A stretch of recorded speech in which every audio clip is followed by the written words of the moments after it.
Anong nagda-drive dito ng numbers ni Bongo? Parang he's firmly ahead. What's driving the numbers of Bongo? Well, pero no dati, merong kang suporta galing sa dalawang lugar na medyo may kalakihan, and that's Mindanao and some places in the Visayas. Pero the other thing that's driving the numbers even in the past, yung kanyang malasakit centers, no? Which basically cover a lot of areas in the archipelago. So, kaya siya nag-number one recently, largely because of the sympathy, no, that was brought about by their projections of the arrest. Okay. Ito bumaba si Erwin. Hindi naman unang beses na bumaba siya, no? Basically, pangatlong beses na rin bumaba si Erwin. Actually, maraming bumaba dito sa survey na ito. Ang dahilan kung bakit bumaba sila, nakita namin ay bumaba yung fill-up rate. On Ilan na lang average, ba? 8 na lang eh. Simula sa siyam, sa pangkalahatan sa buong bansa. Pero pag tingnan mo yung NCR, 8, simula sa siyam, balance of Luzon from 7 to 6. Yung Visayas Mindanao used to be about 12. Ngayon ay 9 na lang. So, ibig sabihin nababawasan yung pinipili ng mga tao. Kaya pag tingnan mo yung maximum, si Bongo nasa 60 pa rin, pero yung iba nasa 40 na lang. At dikit-dikit na, no? Hanggang sa pang-18 posisyon. So, halos pareho to ng actual result eh. Ng fill-up rate ay medyo mababa. So, pumapasok dyan, top of mind choices na lang. Correct.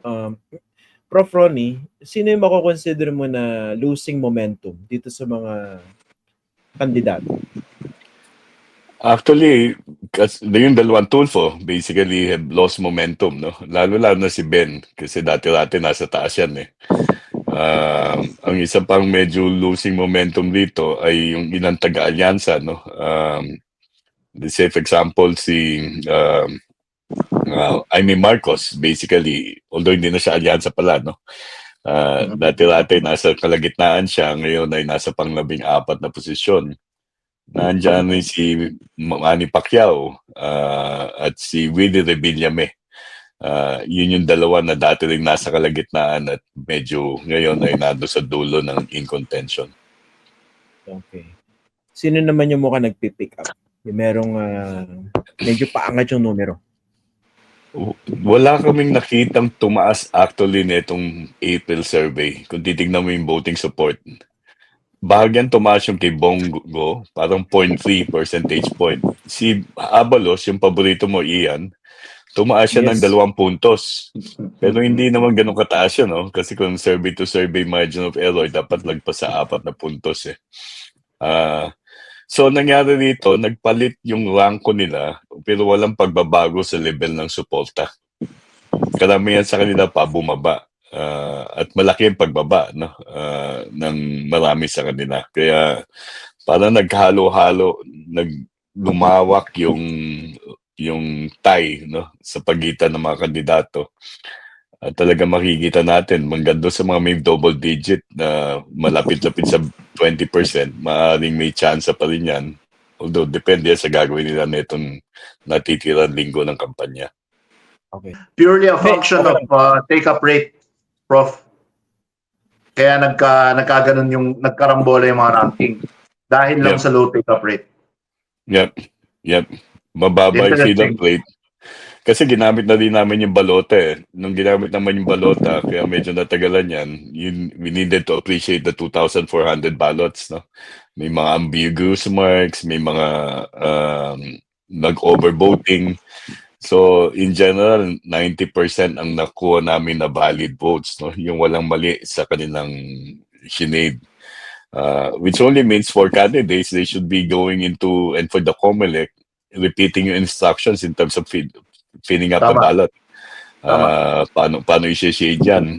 Although sinabi ni Chair Garcia, kahit tuldukan mo lang, babasahin eh. Pero siguro mahirap na yun, no? Huwag mo nang tuldukan.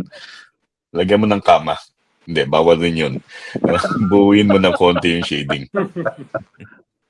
Pwede pa bang magbago yan in the last 2 weeks since nung nag-survey kayo?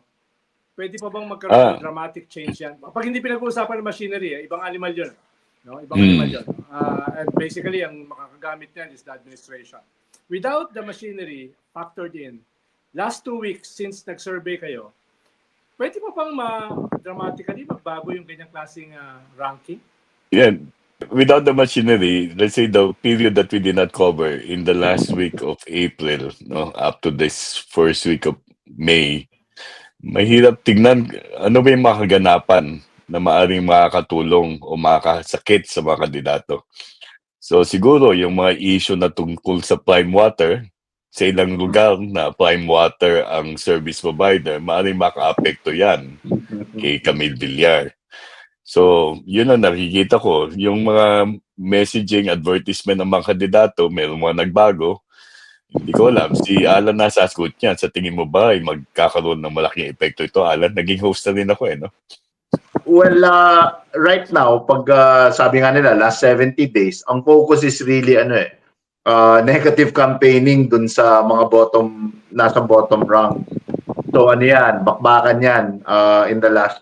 So in the case of prime water, I'm not insinuating. I'm sure Senator Edu is licking his chops, eager to jump in the fray.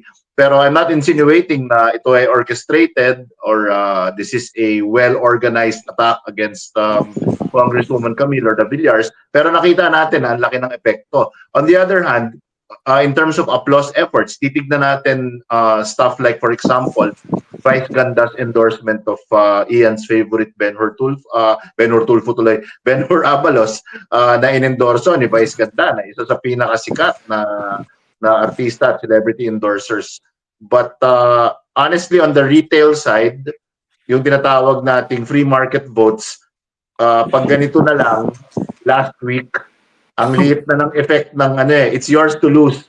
Ang binabantayan mo dito, voter protection. Huwag kang magkamali, huwag kang gumawa ng skandalo, huwag kang mahuling nananapak, huwag kang mahuling nagde-deliver ng tubig na may kalawang. But in terms of applause, makinarya na talaga pag ganito. It's really machinery controlled by the admin mostly. Si Senator Edu, So tingin mo may talaga nasabihan. hindi orchestrated? Pwede ba akong sumagot on behalf of Alan? Ako kasi ang legit ng reklamo sa kanya whether that's orchestrated or not. Siguro, Yeah. at the very least, her opponents are amplifying it. Pero sa akin, kung ayaw mong mabahiran o mapulaan, huwag mo silang bigyan ng dahilan.